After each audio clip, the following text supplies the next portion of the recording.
আল্লাহ রাব্বুল আলামিন বলেন, ওয়াকাযালিকা জাআলনা লিকুল্লি নাবিয়্যিন আদুওয়াম মিনাল মুজরিমিন। আল্লাহ পাক বলেন, এমনি করে আমি সকল নবীদের শত্রু বানিয়ে দিয়েছি সব পাপিষ্ঠ আর অপরাধ প্রবণ লোকদেরকে। প্রত্যেক যুগে নবীদের শত্রু ছিল, প্রত্যেক যুগে নবীদের কি ছিল? শত্রু ছিল। সে শত্রু কারা ছিল? আল্লাহ পাক বলছেন নবীদের শত্রু ছিল পাপিষ্ঠ আর অপরাধ প্রবণ লোক, এরাই ছিল নবীদের দুশমন। রাসূলগণের অবস্থা যদি এই হয়, তাহলে তার উম্মত, ওই দিনের ধারক বাহক যারা, তাদের বুঝি বিপদ আপদ হবে না নাকি? হবে কিনা? মুমিনদেরকে, পয়গম্বরদেরকে, সাহাবীদেরকে এবং ঈমানদারদেরকে মারে কেন?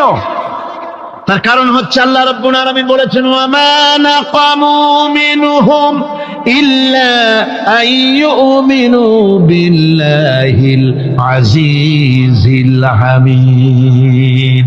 কাফিররা ঈমানদার লোকদেরকে অন্য কোন অপরাধী নির্যাতন চালায় না, নির্যাতন চালায় শুধু এই কারণে যেহেতু মুমিন লোকেরা পরাক্রমশালী, আল্লাহ রাব্বুল আলামিনের দ্বীনকে কায়েম করতে চায়, তার উপরে ঈমান এনেছে, এই কারণেই তারা মারে। ঠিক কিনা কর? যুগে যুগে নবীদের উপরে, সাহাবীদের উপরে যে অত্যাচার হয়েছে, সেই অত্যাচার এই কারণেই হয়েছে, অন্য কোনো কারণে নয়। এই কঠিন বিপদে অবিচলতা এবং ধৈর্যের দৃষ্টান্ত নবীগণ পেশ করেছেন পৃথিবীর বুকে। আমরা দেখেছি ইব্রাহিম আলাইহিস সালামকে আগুনে ফালানো হয়েছে, আছে না কোরআন শরীফে? আমি কিন্তু গল্প করতেছি না, সব কোরআনের কথা। কিসের কথা? ইব্রাহিম আলাইহিস সালামকে আগুনে ফালানো হচ্ছে। অপরাধ কি? অপরাধ হচ্ছে হযরত ইব্রাহিম আলাইহিস সালাম দাওয়াত দিয়েছেন, লা ইলাহা ইল্লাল্লাহ। জোরে পড়েন, লা ইলাহা ইল্লাল্লাহ, লা ইলাহা লা ইলাহা ইল্লাল্লাহ মুহাম্মাদুর রাসূলুল্লাহ। হযরত ইব্রাহিম আলাইহিস সালাম দ্বীনের দাওয়াত দিয়েছেন, এক আল্লাহর দাওয়াত দিয়েছেন, ঈমানের দাওয়াত দিয়েছেন। আর কোন অপরাধ ছিল না। নমরুদ সহ্য করতে পারলো না। কোরআনে কারীমের মধ্যে সব কথাগুলি আল্লাহ পাক এই জন্য বিধৃত করেছেন, এই জন্য কোরআনে কারীমের মধ্যে সব কথা উঠায় দিয়েছেন, যাতে করে মুমিনেরা বিপদ আসলে পরে যেন ঘাবড়ে না যায়। ইব্রাহিম আলাইহিস সালামকে আগুনে ফালানো হচ্ছে। ফেরেশতা বলছে, ইব্রাহিম তোমারে আগুনে ফালায় দাও, হতেছে আমার কাছে সাহায্য চাও, আমার কাছে ক্ষমতা আছে, আগুনগুলো উঠাইয়ে নমরুদের বংশ জ্বালায় দেব। হযরত ইব্রাহিম ফেরেশতার কাছে সাহায্য চাইছিলেন নাকি? তিনি বললেন, ফেরেশতা তোমার কাছে সাহায্য কেন চাইব? আমি তো এমন কোন অন্ধ আল্লাহর ইবাদত করি না যেই অন্ধ স্রষ্টা তার গোলামের দুঃখ দুর্দশা না দেখেন। আমি তোমার কাছে সাহায্য চাইব না। হযরত ইব্রাহিম আলাইহিস সালাম পাশ করলেন। কি বলেন, পাশ করছেন না? ঈমানের পরীক্ষায় পাশ। আগুনের মধ্যে হযরত ইব্রাহিমকে যখন ফেলানো হচ্ছে, রব্বুল আলামিন আগুনের প্রতি নোটিশ করে দিলেন, ইয়া নারু কুনি বারদাও ওয়া সালামান আলা ইব্রাহিম। আগুন আমার ইব্রাহিমের জন্য শান্তিদায়ক, ঠান্ডা হয়ে যা। এখন কি আর আগুনের বাপের ক্ষমতা আছে ইব্রাহিমরে পোড়ানো? আর ক্ষমতা নাই। আমার বন্ধুগণ, ইব্রাহিম আগুনের ভিতরে আরামে বসা আছেন, আর ওদিকে নমরুদ বসে বসে দেখতেছে দূর থেকে। ইব্রাহিম তো জ্বলে না, গায়ের মধ্যে আগুন জ্বলে গেল। ডাক দিয়া কয়, আগুন তোর হলো কি? কেন জ্বালাইতে পারিস না আমার দুশমন রে? হলোটা কি তোর? তোর কি জ্বালানো শক্তি বন্ধ হয়ে গেল নাকি? আগুনের ভিতর থেকে জবাব এলো, নমরুদ রে, আমার ভিতরে জ্বালানো শক্তি আছে কি নাই যদি প্রমাণ করতে চাও, টেস্ট করতে চাও, তুই নিজে আয়, তোরে শুদ্ধ তামাম দুনিয়া জ্বালাই দিতে পারি, ইব্রাহিমের এক গাছা পশমও জ্বালাই দিতে পারি না। তার কারণ হচ্ছে আমি হচ্ছি মাখলুক, আল্লাহ হচ্ছেন খালিক।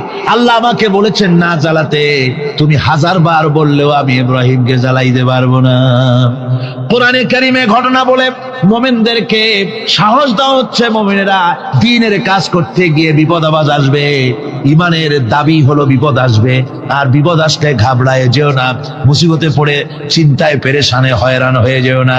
বিশ্বকবি আল্লামা ইকবাল কি সুন্দর করে বলেছেন, আজ ভি হোক জু বিরাহিম কা ইমা पैदा आग कर सकती है एक अंदाज गुलिस्तां पैदा।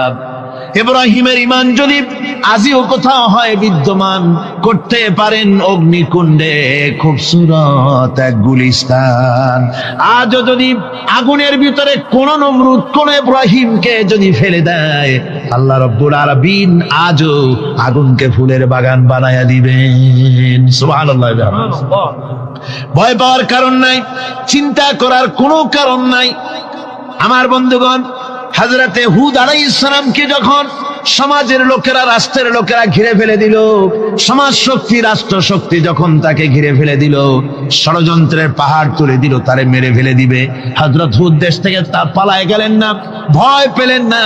হযরতে হুদ আলাইহিস সালাম বললেন, কোরআনে কারিমে হযরত হুদের কথা কোট করা হলো, ফাকিদুনি জামিআন সুম্মা লা তুনজিরুন।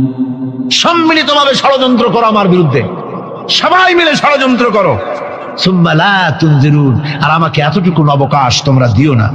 ইন্নী তাওয়াক্কালতু আলাল্লাহি রাব্বি ওয়া রাব্বিকুম, আমি ভরসা করেছি সেই আল্লাহর উপরে যার কুদরতি হাতের ভেতরে, যিনি আমাদের রব তোমাদেরও রব, আর যার কুদরতি হাতের ভিতরে তামাম পৃথিবীর জানগুলি যার হাতে, সে আল্লাহর উপরে ভরসা করেছি। ষড়যন্ত্র যদ্দূর আছে করতে থাকো, আমি ষড়যন্ত্র পরোয়া করি না। সুবহানাল্লাহ।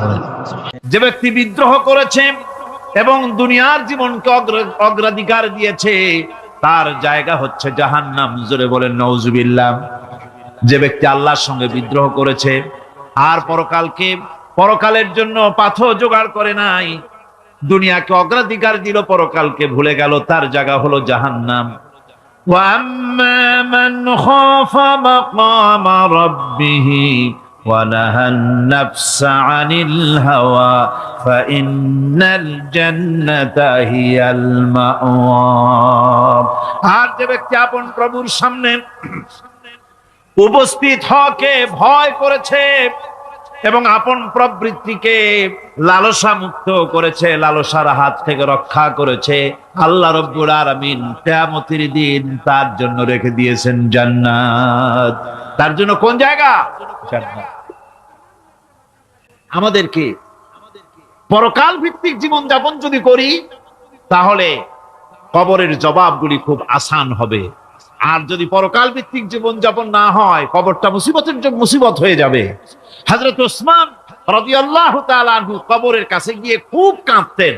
সাহাবায়ে কেরাম প্রশ্ন করেছেন, হুজুর, রাসূল করিম সাল্লাল্লাহু আলাইহি ওয়াসাল্লাম যখন জান্নাত ও জাহান্নামের ওয়াজ করেন, তখনও তো এত বেশি আপনি কাঁদেন না, যত বেশি কাঁদেন কবরের কাছে এসে, কারণ কি?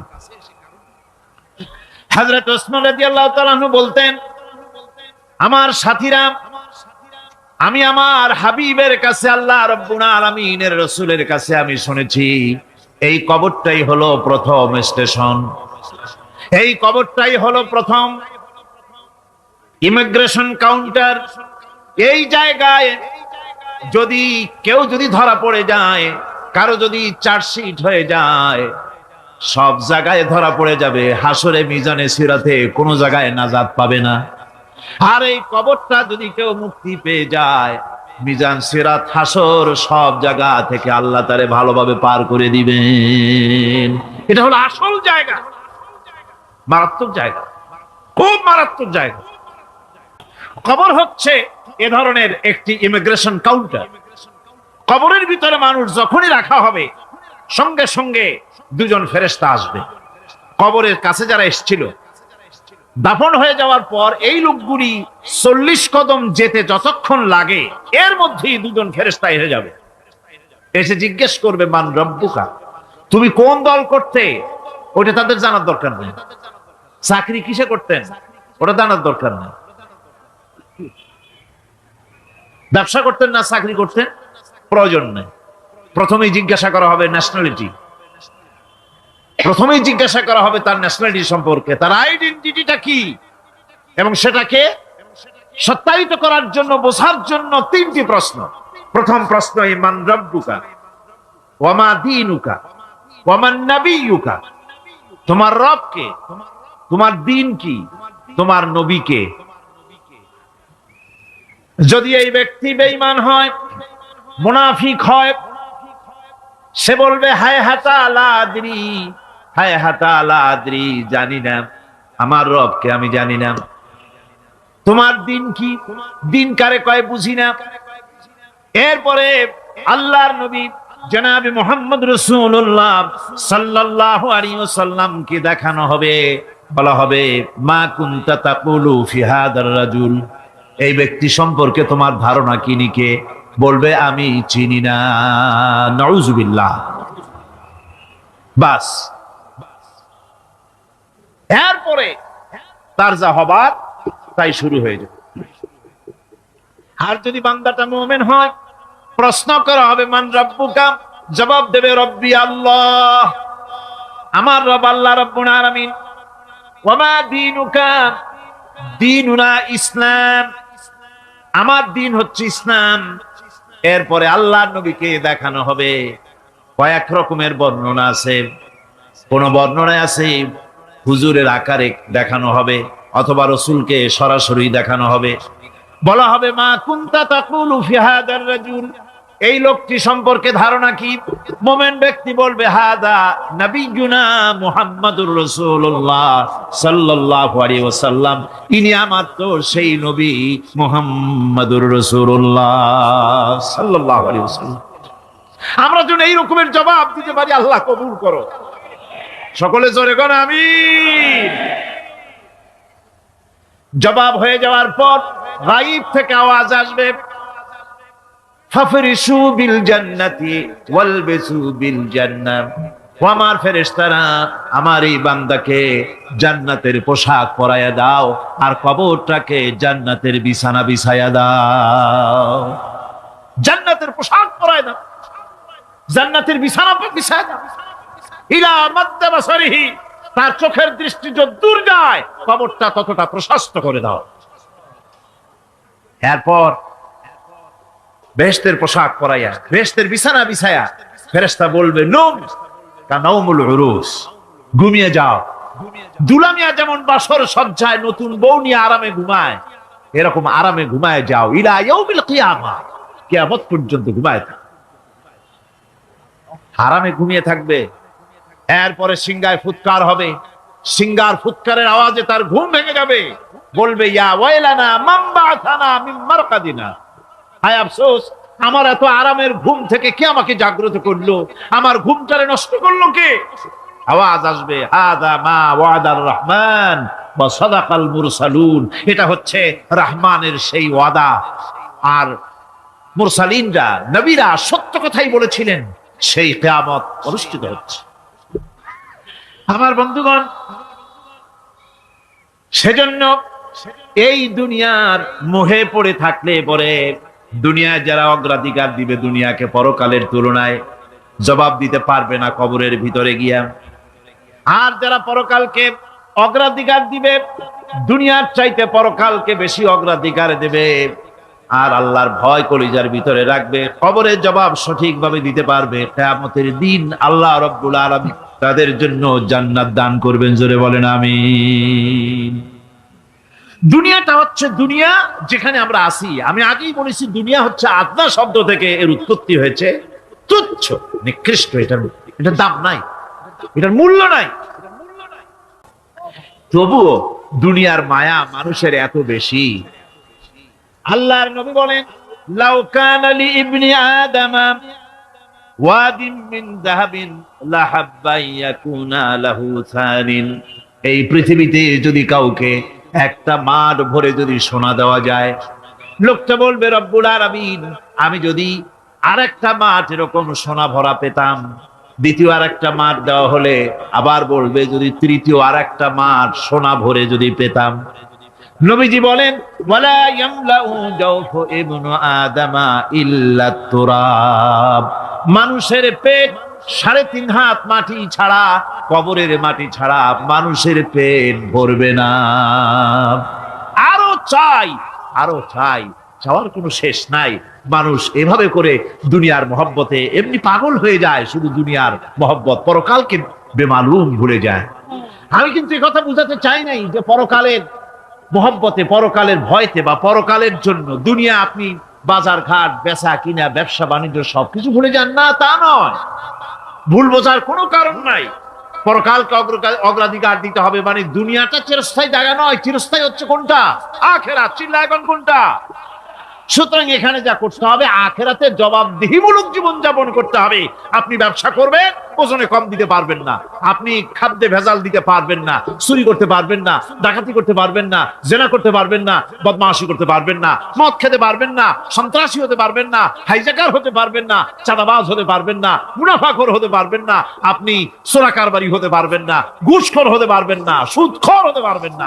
এই সব কাজ পরকালকে বিশ্বাস করলেই এ সমস্ত কাজ থেকে মানুষ বিরত থাকতে পারে। কথা ঠিক কিনা? এটাই হচ্ছে। সুতরাং এই পৃথিবী থাকবে না, এটা কি চিরকাল থাকবে না? এর একটা পরিসমাপ্তি ঘটবে। যেমন করে সারা বছর লেখাপড়া করার পর কলেজে, বিশ্ববিদ্যালয়, মাদ্রাসায়, হাই স্কুলে, সব জায়গায় সারা বছর লেখাপড়া করার পর যেমন পরীক্ষা দেওয়ার একটা দিন আসে, সারা বছর ব্যবসা করার পর হিসাব নিকাশ করার যেমন একটা সময় আসে, সারা মাস চাকরি করার পর বেতন পাওয়ার যেমন একটা দিন আসে, সারা জীবন চাকরি করার পর পেনশন পাওয়ার যেমন একটা সময় আসে, অনুরূপ ভাবে এই দুনিয়া যেদিন শেষ হয়ে যাবে, আল্লাহ নির্ধারিত সময় শেষ হয়ে যাওয়ার পর একটা সময় আসবে যখন আল্লাহ রব্বুল আলামিন সব শেষ করে দিবেন, লন্ডভন্ড হয়ে যাবে, কিছুই থাকবে না। কোরআনে কারিমে আল্লাহ সব বলেছেন, কোরআনে সব আল্লাহ বলে দিয়েছেন।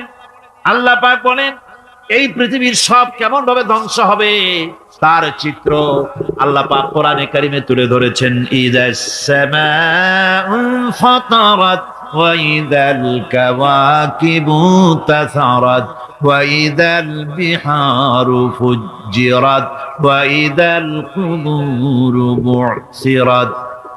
যখন আকাশসমূহ দীর্ণ বিদীর্ণ হয়ে যাবে, তারকাগুলি বিক্ষিপ্ত হয়ে ছিটকে পড়বে, আর সমুদ্রগুলি উচ্ছ্বসিত হয়ে পড়বে, কবরগুলি সব তার ভেতরে যা আছে উদ্গীরণ করে দেবে, তারকাগুলি স্থিমিত হয়ে যাবে। এরপরে সমস্ত আকাশগুলি কিতাবের পৃষ্ঠার মতো একটার পরে একটা ঠাস ঠাস করে পড়তে থাকবে, চূর্ণ বিচূর্ণ হয়ে ভেঙে চুরে একাকার হয়ে যাবে। পাহাড়গুলিকে উড়িয়ে দেওয়া হবে, চন্দ্র এবং সূর্য একাকার হয়ে যাবে।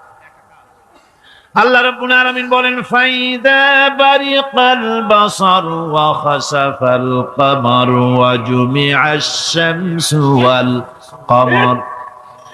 চক্ষু যখন বিস্ফারিত হয়ে যাবে, চাঁদ যখন তার আলো হারিয়ে ফেলবে, সূর্য যখন তার আলো হারিয়ে ফেলবে, চাঁদ আর সূর্য সব একাকার হয়ে যাবে, সেই সময়ের অবস্থাটা কি চিন্তা করো।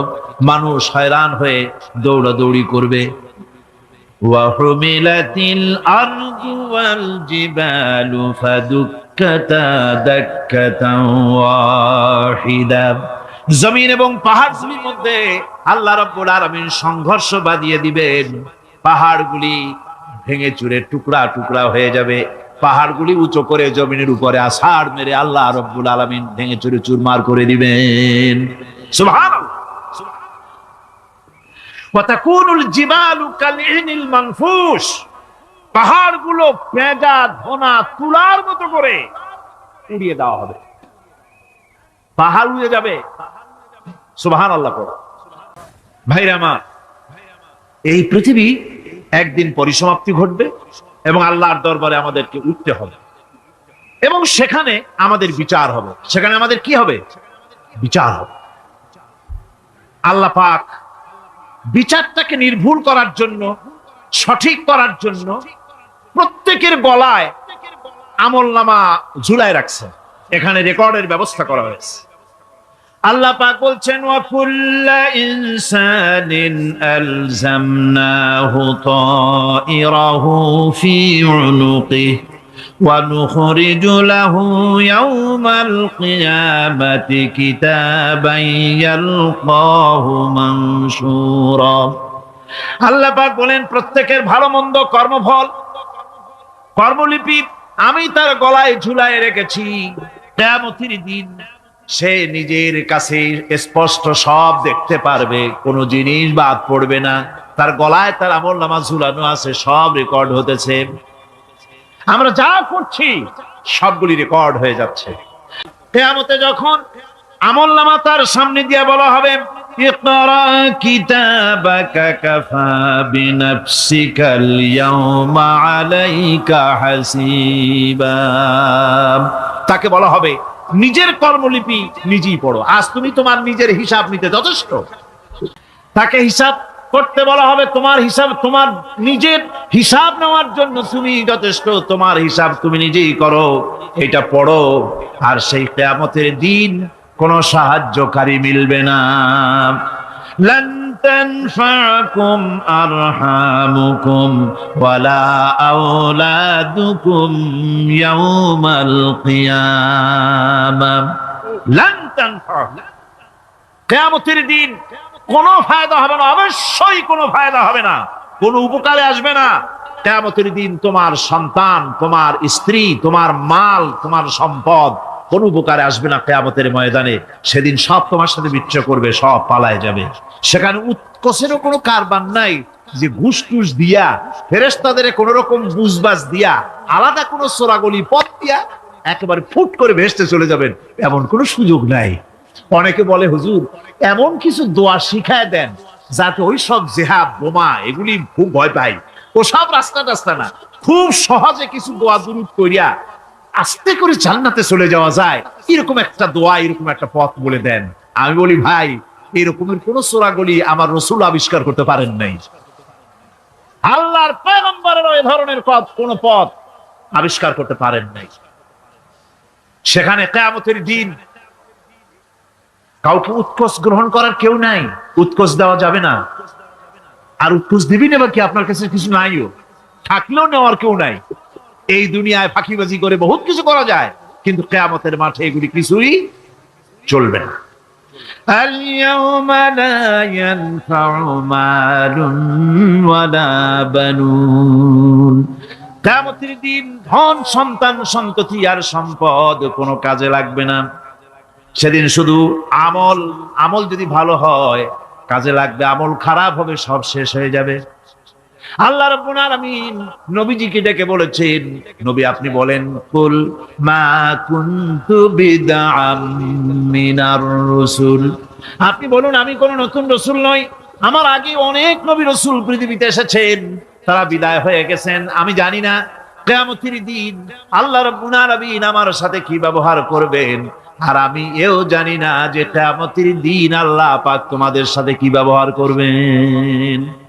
এই আয়াত নাযিল হওয়ার পর আল্লাহর হাবিব তার মেয়েকে ডাকলেন, জামাইকে ডাকলেন, নাতিদেরকে ডাকলেন, আহলে বাইতদেরকে ডাকলেন, আর বললেন, ও আমার মেয়ে, কলিজার টুকরা ফাতেমা গো, শোনো, কেবলমাত্র আয়াত নাযিল হয়ে গেল, আল্লাহ পাক আমাকে শুনাইছেন কিয়ামতের দিন আমি জানি না আমার সঙ্গে কি ব্যবহার করা হবে, আর এও জানি না যে তোমাদের সাথে কি ব্যবহার করা হবে।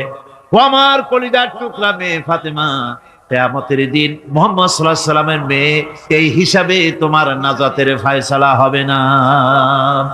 ও আমার কলিজার টুকরা নাতি হাসান আর হোসেন, কিয়ামতের দিন মুহাম্মদ সাল্লাল্লাহু আলাইহি সাল্লামের নাতি হিসাবে ফয়সালা হবে না। ও আমার জামাই হযরতে আলী, কিয়ামতের দিন আমার জামাই হিসাবে নাজাতের ফয়সালা হবে না। আমল যদি ভালো হয় ফয়সালা ভালো হবে, জান্নাতে চলে যাবে। আমল যদি খারাপ হয় কার নাতি কার জামাই দেখা হবে না।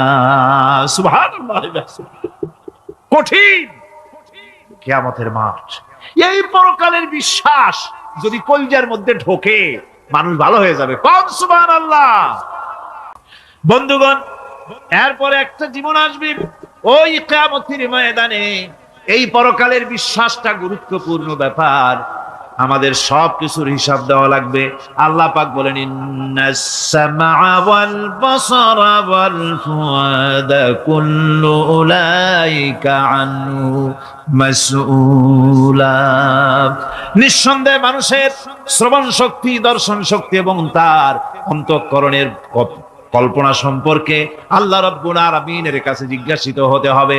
কান দিয়া কি করেছিলা, চোখ দিয়া কি করেছিলা, মুখ দিয়া কি করেছিলে, হাত দিয়ে কি করেছিলে, সবকিছুর জবাব আল্লাহ রাব্বুল আলামিনের কাছে দিতে হবে। সবটার জবাব দিতে হবে, কোনো কিছু বাদ যাবে না। এমনকি মনের ভিতরে যে কল্পনা আমরা করি, এই কল্পনার হিসাবও আল্লাহর দরবারে দিতে হবে। কোরআনে কারীম বলছেন, ওয়া ইন তুবদু মা ফি আনফুসিকুম আও তুখফুহু ইউহাসিবকুম বিহিল্লাহ। মনের ভিতরে তুমি যেটা কল্পনা করো সেটা প্রকাশ করো, অথবা তুমি গোপন রাখো, যাই তুমি করো না কেন আল্লাহ রাব্বুল আলামিন এর হিসাবও তোমার কাছে নেবেন। ফায়াগফিরু লিমান ইয়াশা ওয়া ইউআযযিবু মান ইয়াশা ওয়াল্লাহু আলা কুল্লি শাইইন কাদির। মহান আল্লাহ পাক বলেন, করার পর তোমার মনের ভিতরে কি কল্পনা করেছিলে ওইটার হিসাব আমি নেব। হিসাব নেওয়ার পর যারে খুশি ক্ষমা করে দেব, যাকে খুশি শাস্তি প্রদান করব। সবকিছুর উপরে আল্লাহ রাব্বুল আলামিন শক্তিমান, সব তিনি করতে পারেন, সমস্ত কুদরত রয়েছে তার। সুতরাং মানুষদেরকে, আল্লাহর বান্দাদেরকে বিশ্বাস করতে হবে যে আমার কোনো কথা বাদ যাবে না। কথাগুলি রেকর্ড হচ্ছে, কথা রেকর্ড হচ্ছে।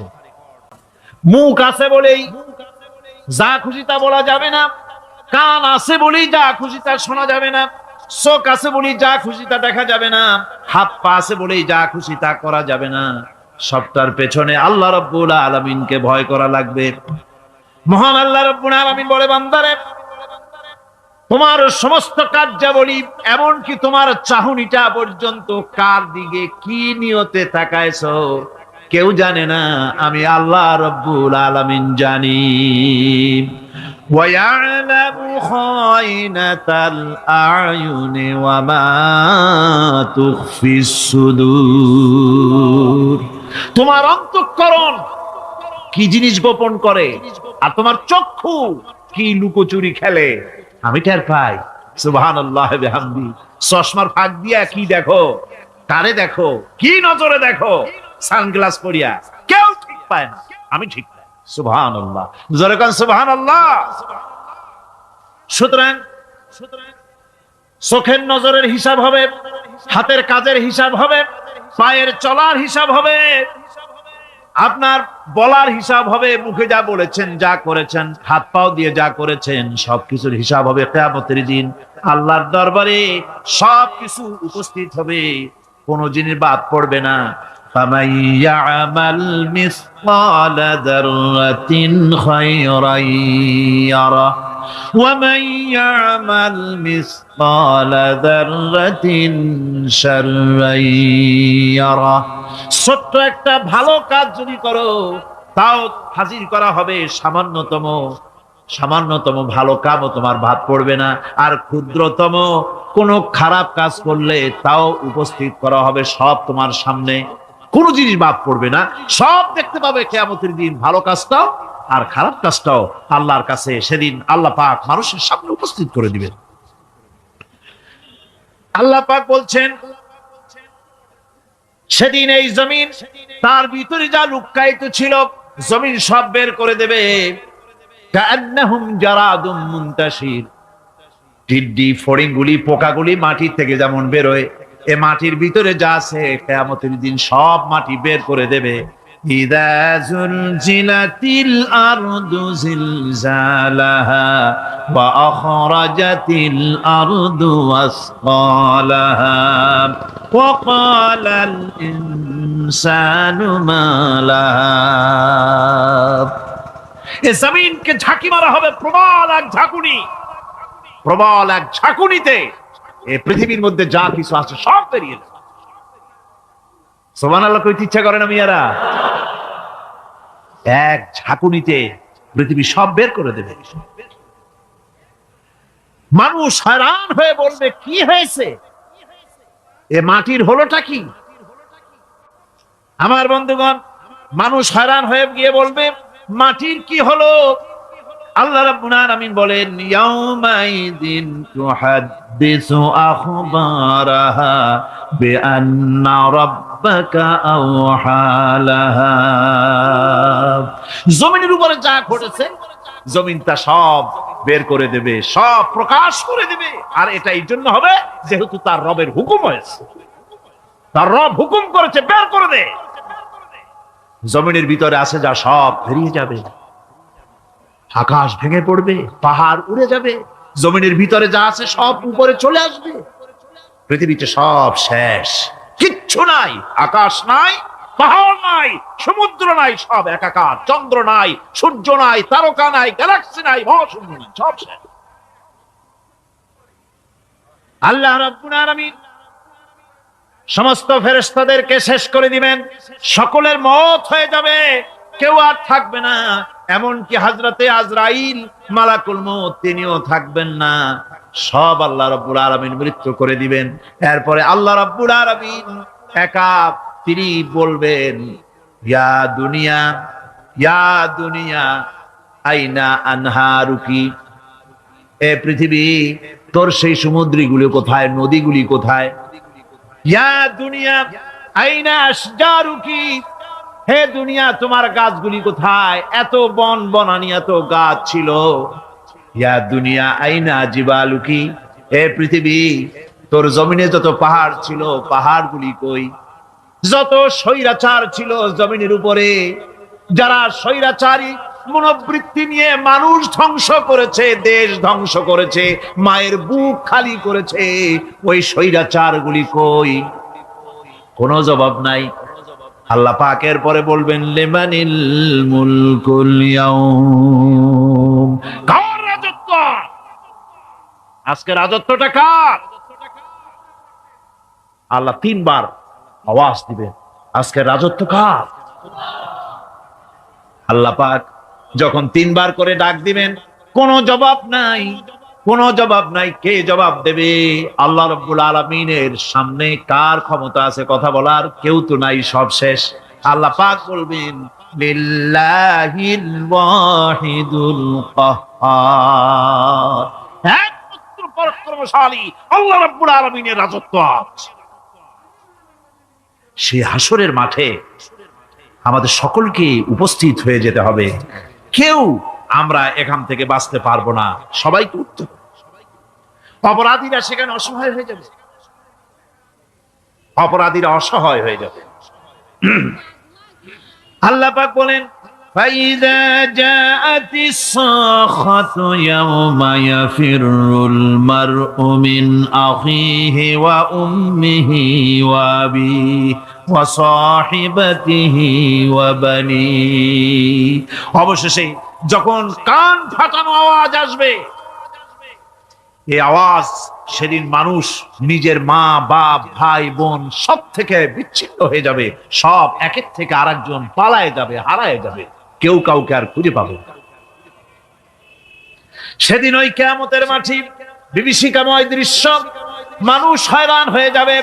মাথার এক হাত অথবা অর্ধ মাইল অথবা এক বিগত এতটুকুন উপরে ওই প্রকাণ্ড সূর্যটার তাপ আসবে, গুনাহগারের মাথার চান্দি ফেটে গিয়া মগজগুলি গলে গলে নাক কান দিয়ে বেয়ে পড়তে লাগবে, জিহ্বাটা কুকুরের মতো ঝুলে নাভিস্থল পর্যন্ত পড়ে যাবে, মাটিটা সূর্যের উত্তাপে তামার মতো গরম হয়ে যাবে, সারা হাসর জুড়ে আওয়াজ হবে পানি পানি পানি।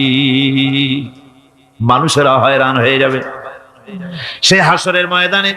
এই চরম কষ্টের ভিতরে আল্লাহ রাব্বুল আলামিন বলেন সেদিন দুটো ভাগ হয়ে যাবে, একদল মানুষের চেহারা আলোয় ঝলমল হয়ে যাবে, আর একদল মানুষের চেহারাগুলি কালো হয়ে যাবে। উজুহু ইয়াউমাইদিন মুসফিরাতুন দাহিকাতুন মুস্তাবশিরা ওয়া উজুহু ইয়াউমাইদিন আলাইহা গাবারা।